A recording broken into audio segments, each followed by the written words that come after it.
Je n'aurais jamais imaginé que mes parents, qui adorent ma sœur géniale, me disent qu'ils n'ont plus besoin de moi. Avoir un enfant est suffisant. Nous n'avons pas besoin d'un raté comme vous. Sandy a besoin de beaucoup d'argent pour faire éclore ses talents, alors si tu peux payer le loyer mensuel de $1000, nous pourrions reconsidérer ma décision de me mettre à la porte de la maison alors que j'étais encore jeune. Mon oncle m'a tendu la main pour m'aider, sans pouvoir cacher son désarroi. Bien que je sois pauvre, si tu n'y vois pas d'inconvénient, Emily, j'aimerais vraiment être ton parent, m'a-t-il dit. J'ai immédiatement accepté son offre. Je m'appelle Emily. J'ai maintenant 30 ans, mais ma vie a un passé complexe. Avant de parler de mon environnement familial, je vous invite à écouter mon histoire. Je suis née d'un père salarié typique et d'une mère au foyer. Nous vivions avec mes grands-parents dans la maison familiale de mon père, où vivait également mon oncle célibataire. J'ai commencé à vivre avec mon oncle à l'âge de 4 ans, il avait 24 ans à l'époque. Vivre à la maison à cet âge n'est pas si inhabituel. Cependant, mon oncle avait des circonstances particulières qui l'empêchaient de quitter la maison. Elle était fragile depuis l'enfance et a continué à avoir des problèmes de santé à l'âge adulte, ce qui l'a empêché d'avoir un emploi stable, si bien qu'il a fini par vivre une vie de travail à temps partiel irrégulier. Travailler seulement quelques heures quelques jours par semaine ne lui permettait pas de gagner suffisamment d'argent pour vivre seul. Se sentant peut-être inférieur parce qu'il dépendait de ses parents, mon oncle avait toujours l'air coupable. J'ai souvent vu mon père crier à mon oncle. Tu es vraiment un fardeau. Ces incidents ne se produisaient que lorsque mes grands-parents n'étaient pas là. Mes grands-parents aimaient leur fils en bonne santé et leur fils fragile sans discrimination. Avec la baisse des revenus due à la récession et l'obligation de vivre ensemble, mon père semblait vouloir se comporter modestement devant ses parents. Cependant, dans les endroits où ils étaient absents, mon père était toujours dur, méprisant et moqueur à l'égard de mon oncle. Voyant cela, mon oncle se contentait de prendre un air triste, sans jamais se fâcher ni répliquer. Pourquoi ne te mets-tu pas en colère ? Lui ai-je demandé innocemment quand j'étais enfant. D'un air perplexe, mon oncle m'a répondu que c'était parce que je recevais vraiment un soutien de mes parents. Enfant, j'acceptais ce raisonnement, mais adulte, je pense que mon père reçoit le même soutien et qu'il n'a donc pas le droit de critiquer. Si j'avais compris cela à l'époque, j'aurais soutenu mon oncle. Incapable de le comprendre étant enfant, je me sentais mal à l'aise lorsque mon père élevait la voix contre mon oncle, mais je ne pouvais pas parler. Il est vrai que l'atmosphère était paisible en présence de mes grands-parents.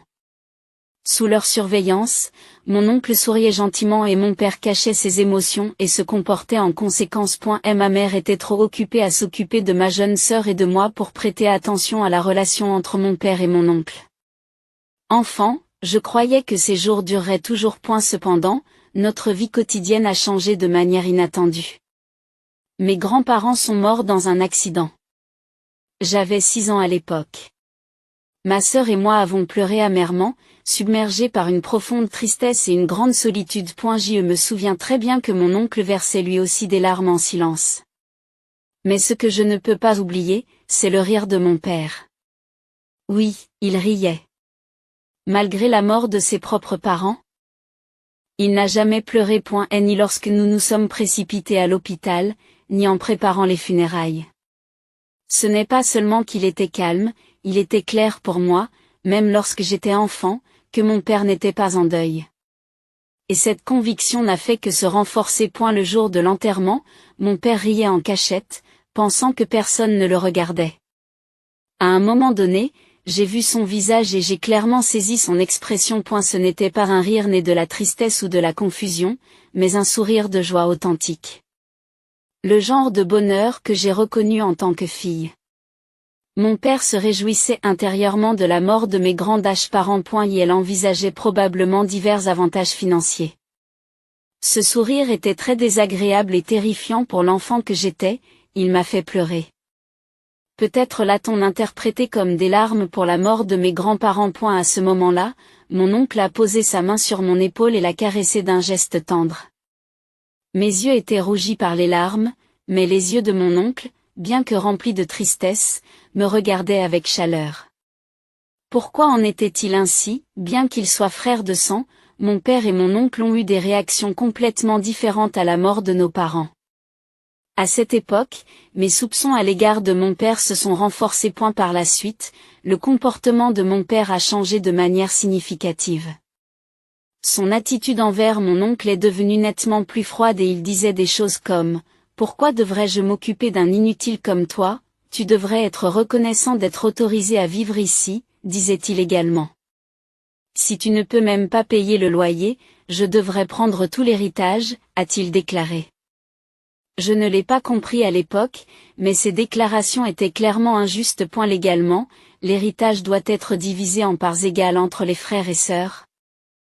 Mais mon père a essayé de l'accaparer. Mon oncle avait la force de lui tenir tête et aurait pu intenter une action en justice si nécessaire. Cependant, mon oncle a choisi de ne pas le faire. Tout en affichant un visage attristé, il ne s'est pas défendu et n'a pas réclamé sa part d'héritage. Inquiète pour mon oncle, qui semblait avoir perdu sa volonté, je lui ai demandé « Tu vas bien ? Tu vas bien ?» me répondit-il faiblement avec un sourire. « Je suis fragile et mon travail ne va pas bien, je n'y peux rien. » Jour après jour, la violence verbale de mon père a aggravé l'état de santé de mon oncle, qui a perdu du poids et a pâli. Malgré cela, mon oncle me disait toujours de ne pas m'inquiéter, en me souriant. Cependant, 3 mois après le décès de mes grands-parents, mon oncle a finalement été chassé de la maison. « Tu ne sers à rien, sors », m'a dit mon père, et sans rien dire ni faire, mon oncle est parti. Mon oncle, ne pars pas, ai-je supplié avec désespoir, en tirant sur son bras, mais il a doucement retiré sa main de la mienne, l'a posée sur mon épaule et m'a dit « Ne t'inquiète pas Émilie, tu es forte, tu t'en sortiras même sans moi. Mais je m'inquiète pour toi », ai-je répondu. Je m'inquiétais pour mon oncle, qui n'était pas en bonne santé et ne pouvait pas occuper un emploi régulier, et qui devait vivre seul. Alors que je le regardais, les larmes aux yeux, il m'a dit que c'était bon et il est parti. Les adieux de mon oncle m'ont profondément attristé, mais un jeune enfant comme moi ne pouvait rien faire. De plus, je me suis rapidement retrouvé dans une situation où je ne pouvais pas me permettre de m'inquiéter pour les autres. 2 ans après le décès de mes grands-parents, j'avais 8 ans et j'allais à l'école primaire, et ma sœur Sandy, âgée de 6 ans, était sur le point d'entrer à l'école primaire elle aussi. Tout a commencé lorsque ma mère a mentionné que Sandy avait été félicitée pour son intelligence au jardin d'enfants. Cette intelligence doit certainement être héritée de moi, s'est exclamé mon père avec enthousiasme, et il a décidé impulsivement de lui faire passer un test de QI. Nous avons tous été stupéfaits par les résultats. Un QI de 150. C'est mon ADN. Le chiffre impressionnant de 150 est affiché. Même si je n'arrivais pas à comprendre ce qui rendait ce résultat si incroyable, j'ai compris que ma sœur était exceptionnellement douée. C'est incroyable, Sandy. Merci, grande sœur. Lorsque je l'ai félicitée, elle a souri joyeusement. C'était vraiment un moment de bonheur. Mais il n'y a pas eu plus de bonheur. Les événements qui ont suivi ont été les pires. D'accord, mon père a décidé de lui faire passer les examens d'entrée. C'est cité au T.M. Ma mère a été surprise, mais elle a été poussée par la confiance infondée de mon père, qui pensait que si elle était douée, tout irait bien, et elle s'est enthousiasmée à son tour. À partir de ce moment-là, ma sœur a commencé à suivre des cours de soutien scolaire tous les jours. Comme ma mère l'accompagnait, les tâches ménagères étaient souvent négligées. Par conséquent, la responsabilité m'a été transférée. Puisque ta mère et Sandy sont occupées, tu t'occuperas de la maison, m'a-t-on ordonné. C'est ainsi que la lessive et le nettoyage ont fait partie de ma routine quotidienne. Après l'école, je n'avais pas le temps de jouer, je devais rentrer directement à la maison et terminer les tâches ménagères sous peine de me faire gronder par mes parents. Certains jours, je sautais des repas parce que je n'avais pas fait les tâches ménagères. Tu es un raté, nous n'avons pas de temps à te consacrer, me grondait-on. Pourquoi n'obtiens-tu pas des notes parfaites? C'était une réprimande habituelle de mon père pour mes notes dans les années 90. Vraiment? Tu ne peux pas ressembler un peu plus à ta sœur, disait ma mère. Même si j'obtenais de bons résultats aux examens ou si j'arrivais en tête à la journée sportive, mes parents ne me félicitaient pas et ne faisaient pas attention à moi. On m'ignorait continuellement. Soit comme ta sœur Sandy était comme une répétition mécanique.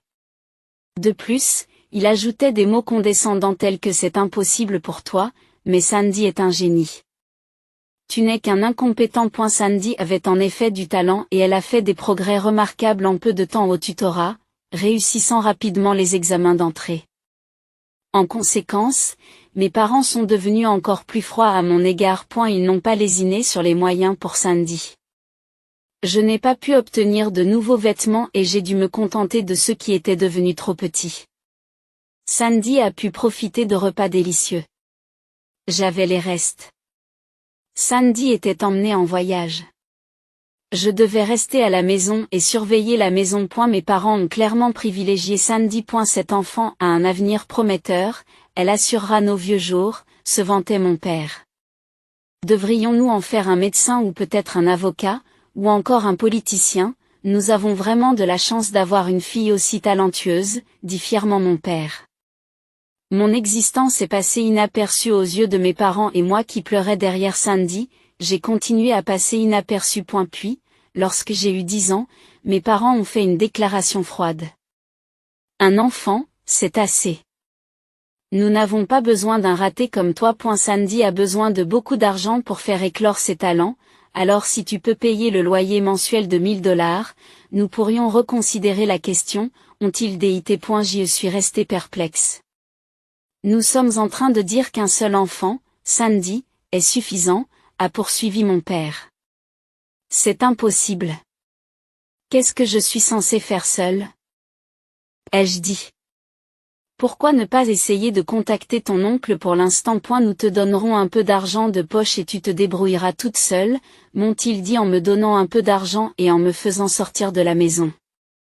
J'ai pleuré et j'ai frappé à la porte d'entrée pour qu'on me laisse rentrer, mais il n'y a pas eu de réponse. Et la porte est restée fermée. Désespérée, je me suis rendue à la gare. Même à l'âge de 10 ans, j'avais les connaissances nécessaires et je pouvais prendre le train.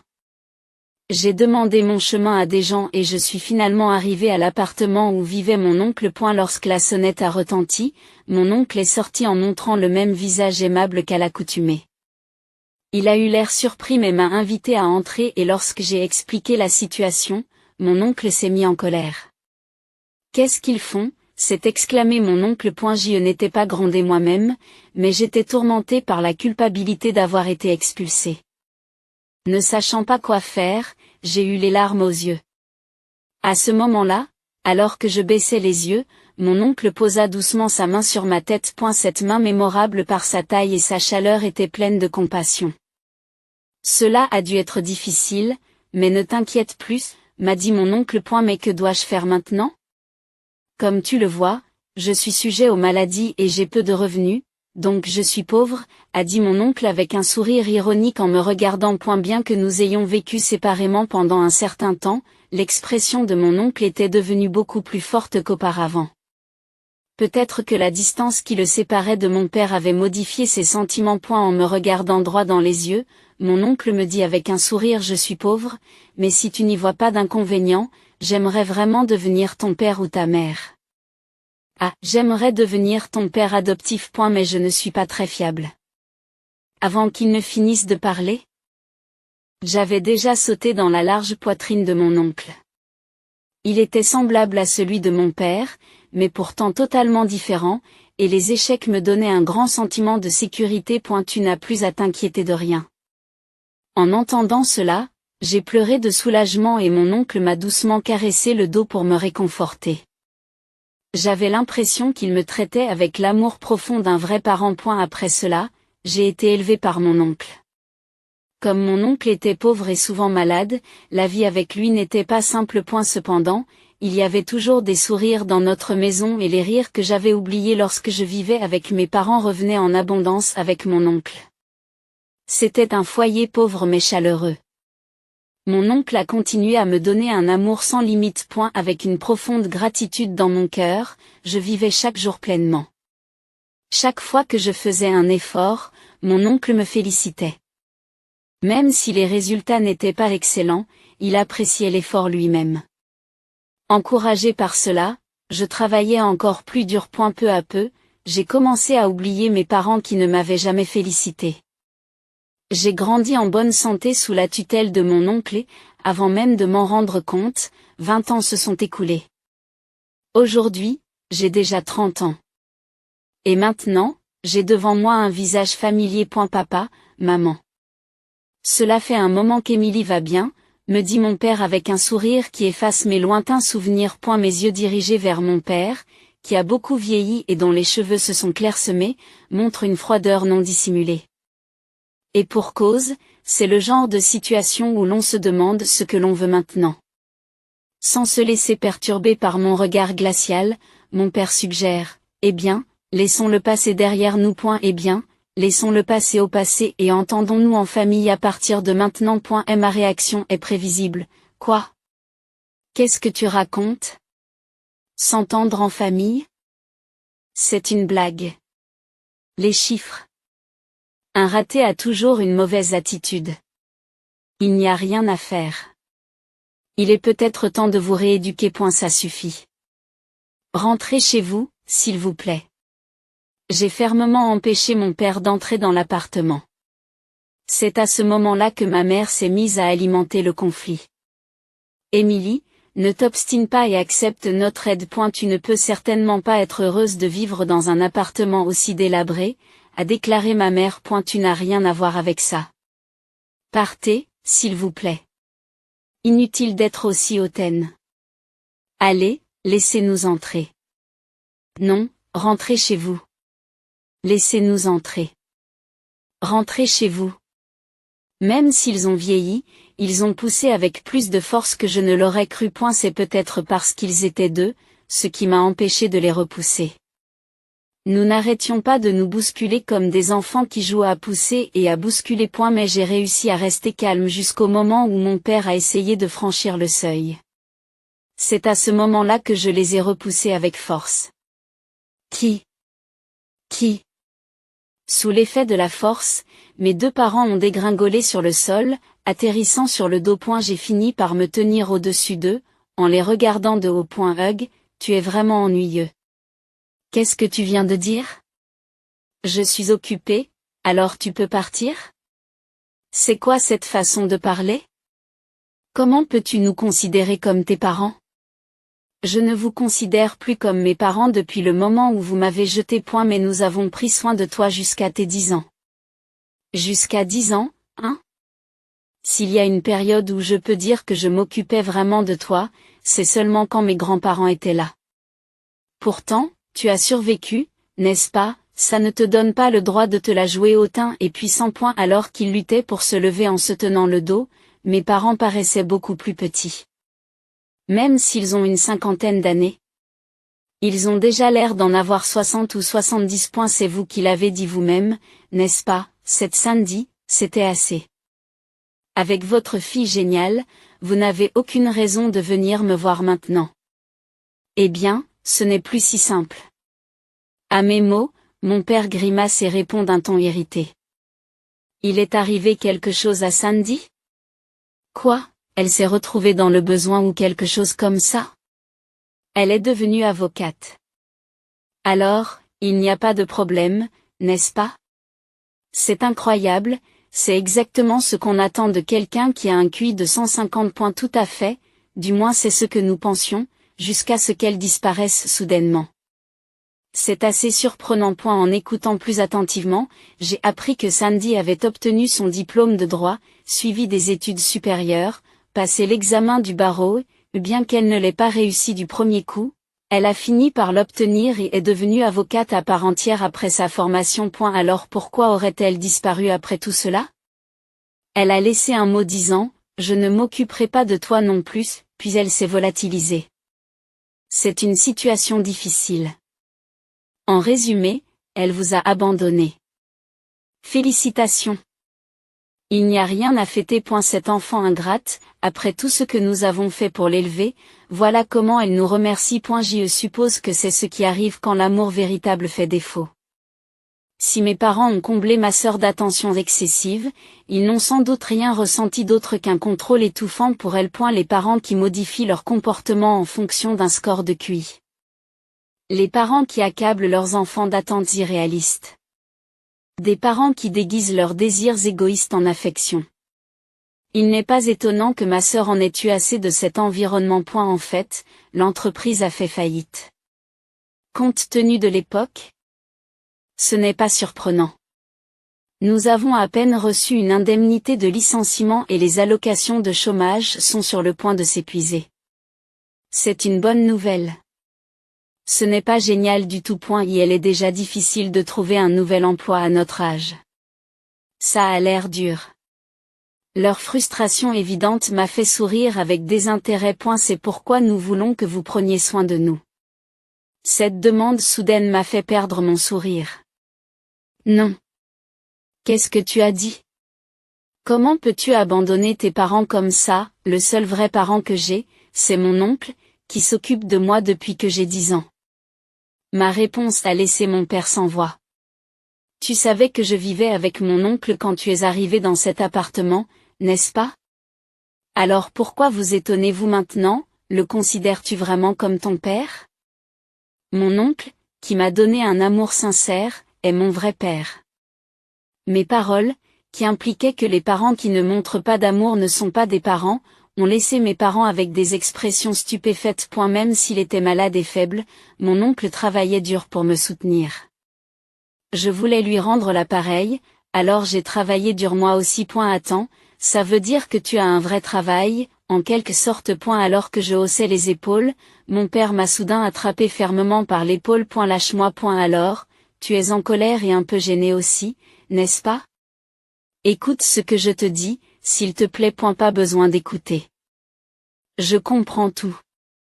Tu te sentais seule, n'est-ce pas? Tu boudes parce que seule ta sœur a eu toute l'attention, n'est-ce pas? Mais au fond, tu es content de voir tes parents, n'est-ce pas? Arrêtez de créer votre propre histoire. Et ne t'inquiète pas, à partir de maintenant, nous serons de vrais parents et nous resterons à tes côtés. Je n'avais aucune idée de ce dont il parlait. Se pourrait-il que mon père montre déjà des signes de démence, pendant un moment? J'ai regardé mes parents dans le vide, et leurs expressions ridicules m'ont fait éclater de rire. Pourquoi riez-vous? C'est parce que vous êtes heureux? Ah, pas du tout. Sachez qu'au cours des 10 dernières années, je n'ai jamais pensé à vous deux. Grâce à mon oncle, j'ai eu une vie bien remplie. Alors que mes parents me regardaient, choqués par mon rire soudain, j'ai continué à parler. En fait, j'ai reçu une bourse pour obtenir mon diplôme universitaire. Ah bon? Alors tu as dû entrer dans une bonne entreprise. Oui, c'est vrai. J'ai trouvé un emploi dans une grande entreprise bien connue. C'est une bonne nouvelle. Grâce à un lien inattendu, je me suis aussi mariée. Oh, eh bien, je dois rencontrer le marié et lui présenter mes salutations. Non, ce n'est pas nécessaire. Non, c'est tout à fait normal. C'est impossible. Il est actuellement à l'étranger. Oh, je vois. Attendez, quoi? Au fait, l'oncle est aussi à l'étranger. Quoi? Ton oncle aussi? Je croyais que vous viviez seul ici. Je pensais que ton oncle malade l'avait déjà fait. N'allez pas croire que mon oncle est mort. Il a obtenu un poste à l'étranger, et comme c'est dans un endroit où l'environnement est bon pour sa santé, il a accepté. Aujourd'hui, il est heureux de passer du temps à jouer avec mes enfants. Vous aussi, vous avez des enfants. Mes parents étaient presque trop stupéfaits pour assimiler toutes les surprises que je leur réservais. Devant leur perplexité, j'ai souri. À eu début, mon oncle n'était pas très enthousiaste à l'idée de vivre avec nous, mais il a fini par accepter. Aujourd'hui, nous vivons heureux en famille. Dans ce cas, nous pourrions aussi déménager à l'étranger. Bien sûr, allez-y. Mais nous ne vivrons pas ensemble et je ne m'occuperai pas de toi. Tu es libre de faire ce que tu veux avec ton propre argent. C'est impossible. Tu vas vraiment abandonner tes parents? C'est vous qui m'avez abandonné en premier. Mes patients ont fini par craquer face à leurs exigences égoïstes. Les visages de mes parents sont devenus pâles. Je n'ai aucune reconnaissance envers vous, mais je dois beaucoup à mon oncle. Désormais, j'ai l'intention de lui rendre l'appareil pour tout ce qu'il a fait pour moi. Peut-être, mais envoyez-nous au moins un peu d'argent. Je vous en prie. L'oncle n'a jamais touché à l'argent que je lui ai envoyé et a continué à vivre dans ce vieil appartement pendant tout ce temps. Mais maintenant, il a finalement accepté de partir d'ici et de vivre avec nous à l'étranger. Je suis juste là pour finaliser les papiers. Qu'est-ce qui s'est passé? Le dernier jour avant de quitter cet appartement miteux, le fait que vous vous pointiez tous les deux, quelle coïncidence. Attendez. Quoi? Vous partez. Le processus est déjà fait. J'y rends juste les clés et je retourne à notre maison à l'étranger. Et nous? Tu vas nous abandonner, ta mère et moi, demande mon père, choqué, et j'acquiesce clairement. Merci de m'avoir abandonné. J'ai dit cela avec un sourire, les laissant sans voix. Je vous remercie vraiment. Grâce à vous, je suis heureuse maintenant. Sur ces mots, je suis passée devant eux. Qu'est-ce que ça fait d'être abandonnée par la fille qu'on a jetée? J'ai demandé une dernière fois, mais il n'y a pas eu de réponse. Sans attendre de réponse, je suis partie. J'ai eu l'impression que c'était le dernier adieu à mes vrais parents. Après cela, je suis retournée dans mon pays d'origine à l'étranger. Tout au long de ma vie avec mon oncle, j'ai travaillé dur et j'ai persévéré. Ces efforts ont payé et j'ai obtenu un emploi dans une entreprise réputée. Plus tard, j'ai eu l'occasion de travailler à l'étranger et c'est là que j'ai rencontré l'homme que j'ai épousé. Mon oncle a versé des larmes de joie en célébrant notre union. Bientôt, nous avons eu des enfants et nous avons invité notre oncle à se joindre à nous. Aujourd'hui, nous vivons heureux en famille. Mon mari, mes enfants, bien sûr, mon oncle. J'espère que je rencontrerai quelqu'un de merveilleux comme vous l'avez fait. Grande sœur, dit ma sœur, qui se tenait à côté de moi et souriait en regardant les enfants jouer dans le jardin. Et ne t'inquiète pas, tu trouveras quelqu'un de bien. Tu es enfin libérée de l'emprise de nos parents.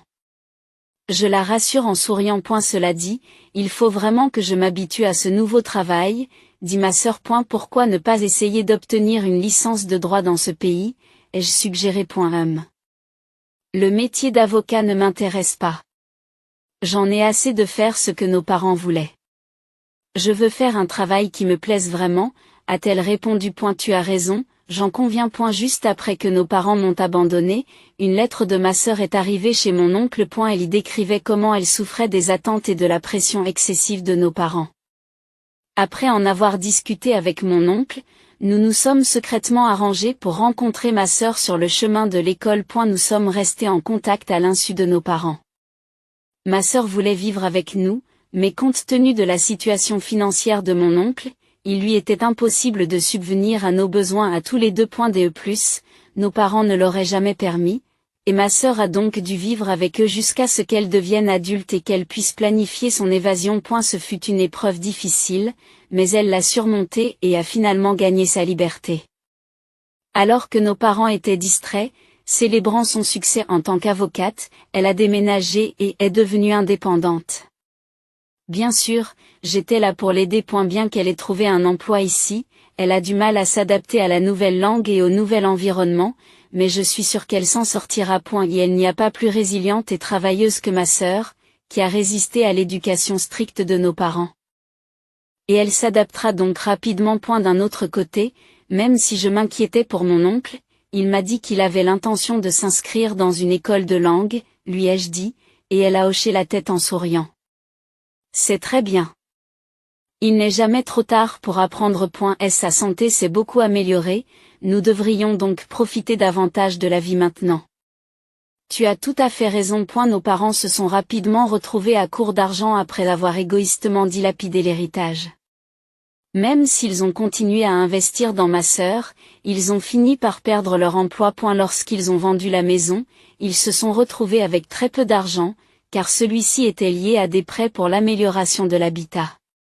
Ils ont demandé de l'aide financière à leurs proches, mais tout le monde leur a répondu froidement, les laissant vivre dans la pauvreté. Un parent m'a dit que les disputes entre eux étaient constantes. Je pense qu'il ne devrait jamais y avoir de favoritisme entre frères et sœurs ou de traitement injuste de ses enfants, ai-je dit en repensant au passé. Tu as tout à fait raison. Une fois de plus, ma sœur a acquiescé à mes paroles. Quoi qu'il arrive, je serai toujours là pour te soutenir, Sandy. Tu en as déjà fait plus qu'assez. Merci beaucoup, grande sœur. En voyant à quel point ma sœur avait grandi, j'ai eu les larmes aux yeux à ce moment-là. Que entendez-vous par soutien? Soudain, j'ai senti une main douce se poser sur mon épaule. Elle était un peu plus petite qu'avant, mais toujours aussi chaude. Je me suis retournée et j'ai souri en plissant les yeux. Je vous remercie. En me retournant, j'ai vu mon oncle qui se tenait là, l'air surpris par mes paroles. J'ai souri chaleureusement et j'ai dit, merci, papa. Je t'aime.